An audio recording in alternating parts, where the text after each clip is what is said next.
Oke, kita lanjut. Nah, yang kedua kan kita akan mempelajari tentang sifat-sifat logaritma. Kalau tadi kita sudah mempelajari tentang pengertiannya, sekarang kita harus mempelajari tentang sifat-sifatnya. Karena sifat-sifat ini akan kita pakai di subbab berikutnya gitu ya. Mau dia bentuknya persamaan logaritma, pertidaksamaan, ataupun fungsi logaritma.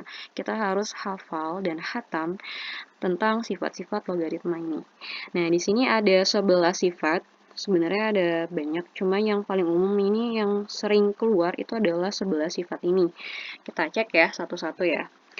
A log B sama dengan C, maka B sama dengan A pangkat C, dengan A lebih dari 0 dan A tidak sama dengan 1. Nah, ini sebenarnya adalah bentuk umumnya. Tadi kita udah kenalan nih di pengertian logaritma yang poin pertama ini. Dan yang poin kedua adalah A log A sama dengan 1, dengan A lebih dari 0 dan A tidak sama dengan 1. Jadi kalau kamu lihat di sini A log A, berarti bilangannya sama ya. Misalnya di sini 3, di sini juga harus 3, maka dia akan bernilai 1. Atau di sini X, di sini juga X, karena harus sama gitu. X log X sama dengan 1. Atau bisa juga di sini setengah gitu ya. Setengah itu kan lebih dari 0 ya. Jadi nggak apa-apa ya A-nya. Setengah itu adalah 0,5 dan 0,5 adalah lebih dari 0, jadi nggak masalah. Asal dia positif dan tidak boleh 1. Setengah log setengah itu sama dengan 1 juga. Jadi selama dia basisnya sama dengan numerusnya, maka nilainya dia menjadi 1. Oke, kita lanjut ke poin ketiga. A log 1 sama dengan 0. Ini udah ketentuannya dari sananya gitu kan. Kalau kalian lihat, kok bisa sih Bu ya? A log 1 sama dengan 0. Berarti kan A-nya itu A, B-nya itu 1, C-nya itu 0. Kalau kamu bikin jadi B sama dengan A pangkat C, berarti kan 1 sama dengan A pangkat C alias A pangkat 0. Berapapun di bilangan dipangkatkan 0, hasilnya 1. Berarti benar ya, poin ketiga. Nah, untuk poin keempat, A log BC sama dengan A log B ditambah A log C. Ini bentuknya kalau kalian lihat, jadi numerusnya ini berupa perkalian. Begini, yang tadinya punya satu basis, karena sifat yang nomor 4 ini mereka bisa dipisah, bisa dipecah gitu. Jadi A log BC sama dengan A log B ditambah A log C gitu ya. Kalau perkalian itu ditambah. Ini sama seperti sifat eksponen. Kalau pangkatnya dikalikan, syaratnya bilangan pokoknya harus sama atau ibunya harus sama, berarti dia ditambah gitu. Nah, kalau di logaritma juga seperti itu. A log BC, numerusnya itu adalah BC alias B dikali C. Nah, kalau mereka mau diubah bentuknya, itu bisa. Masing-masing punya basisnya sendiri. Basisnya sama-sama A, karena memang awalnya A. Berarti A log B ditambah A log C. Itu juga yang nomor 5. Nomor 5 ini adalah kebalikan dari nomor 4. Kalau tadi perkalian itu adalah penjumlahan, maka pembagiannya itu adalah pengurangan gitu ya. Jadi A log B per C sama dengan A log B dikurang A log C. Selama dia basisnya sama, yaitu sama-sama A, di sini bentuknya pembagian B per C, maka di sini kita ubah bentuknya jadi A log B min A log C. Oke, poin ke-6. A log B pangkat M sama dengan M dikali A log B. Nah, kalau kalian lihat di sini, A log B pangkat M. Jadi pangkatnya ini paling sering banget ya, nanti kita pakai poin ke-6 ini. A log B sama dengan A log B pangkat M. A log B pangkat M. Nah, pangkatnya ini bisa kita turunin, kita kali ke depannya, sehingga bentuknya menjadi seperti ini, M dikali A log B. Seperti itu. Yang poin ke-7 ini mirip dengan poin ke-6. Bedanya kalau di poin ke-6 ini A-nya pangkat 1, B-nya pangkat M. Kalau yang di poin ke-7 ini, A-nya pangkat tertentu, berarti bukan 1 ya. A-nya pangkat tertentu, berarti bukan 1. Nah, di sini A pangkat N log B pangkat M sama dengan M per N dikali A log B. Jadi, si pangkatnya basis ini, si pangkat A ini, si N, itu bisa turun ke depan, tapi dia harus melalui tahapan gitu. Jadi nggak bisa main turun ke depan aja, tapi dia harus tahapannya dulu. Nah, dia harus ke sebelah sini dulu sebenarnya. Ibaratnya numpang gitu ya kalau saya bilang. Jadi pangkatnya si basis ini nih, si N, dia kalau mau turun ke depan itu boleh, tapi dia harus numpang dulu di pangkat B. Nah, namanya orang numpang itu harus tahu diri gitu ya. Alias yang punya rumah dulu nih, yang punya rumah si B ini juga punya pangkat, yaitu pangkat M. Jadi si N ini harus di bawahnya si M. N ini harus di bawahnya si M. Jadi si N ini kalau kita pindahkan ke sebelah sini, dia akan menjadi A log B pangkat M per N gitu ya. M-nya duluan karena dia yang punya rumah, yaitu si B, per N yang numpang. Nah, setelah M per N, setelah A log B pangkat M per N, nanti dari sini M per N-nya baru bisa turunin ke depan. Itu sama seperti poin ke-6. Nah, kenapa kalau di sini kok langsung M aja, Bu? Karena kalau kita lihat, A di sini kan pangkat 1. Berarti kan kalau dia mau turun nih, satunya nih nggak ditulis, kan nggak usah ditulis ya kalau pangkat 1 ya. Dia harus ke sini dulu, sama aja. Kan berarti jadinya A log B pangkat M per 1 gitu ya. Satunya turun nih per 1. Nah, setelah numpang sama si B, maka pangkatnya semuanya itu bisa turun bareng.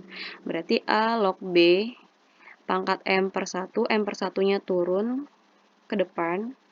Berarti bentuknya jadi perkalian. M per 1 itu adalah M, jadinya M dikali A log B, seperti itu. Sama. Nah, poin ke-8, A log B sama dengan log B per log A. Jadi, bentuknya bisa diubah seperti ini kalau ada A log B sama dengan log B per log A. Nah, kalau bentuknya seperti ini, A log B sama dengan 1 per B log A. Yang membedakan apa? Di sini A-nya itu menjadi basis dan B-nya numerus, tapi kita bisa ubah bentuknya dibalik gitu ya. B-nya jadi basis dan A-nya jadi numerus, syaratnya itu adalah 1 per alias perpangkatan min 1 gitu. Jadi 1 per B log A. Jadi dia bisa terbalik, yang tadinya basis jadi numerus, yang tadinya numerus jadi basis, seperti itu. Oke, poin ke-10. A pangkat A log B. Nah, kalau kalian lihat di sini misalnya sebuah bilangan eksponen misalnya, ternyata bilangan eksponen ini pangkatnya itu berupa log gitu ya. Nah, selama dia sama bilangan pokoknya si eksponen dengan bilangan pokoknya si log, maka hasilnya tinggal kita tulis adalah numerusnya, seperti itu. Dan yang terakhir, sifat-sifatnya A log B dikali B log C dikali C log D sama dengan A log D. Nah, kalau saya bilang ini melebur gitu ya. Jadi, selama dia perkalian, syaratnya dia bentuknya harus perkalian, dan numerus dengan basis pada logaritma berikutnya itu sama, maka dia akan melebur gitu. Jadi ini kalau kita tulis B-nya seolah-olah dicoret, maka bentuknya jadi A log C. A log C, terus C-nya di sini kena lagi. Di sini dia numerus, di sini dia basis, berarti melebur lagi. Sehingga ujung-ujungnya adalah A log D. Seperti itu. Nanti kita akan bahas di contoh-contoh berikutnya. Oke, kita bahas dulu nih, ada contoh 2. Ada 5 soal, tentukan hasil logaritma berikut. Kita menggunakan sifat-sifat logaritma tadi yang ada 11 poin, tapi tentunya nggak semua kita gunakan gitu ya, tergantung dari soalnya. Kita lanjut aja langsung. Yang pertama, 2 log 8. Nah, 2 log 8. 8-nya ini kita bisa ubah jadi 2 pangkat 3, seperti ini. Nah, ingat sifat poin ke-6 di sini adalah A log B A log B pangkat M, berarti pangkatnya ini bisa ke depan gitu ya. Berarti M dikali A log B. Nah, di sini kita ubah 2 log 8. 8 yang kita ubah jadi 2 pangkat 3, dan pangkat 3-nya ini bisa kita turunin ke depan. Sehingga bentuknya jadi 3 dikali 2 log 2.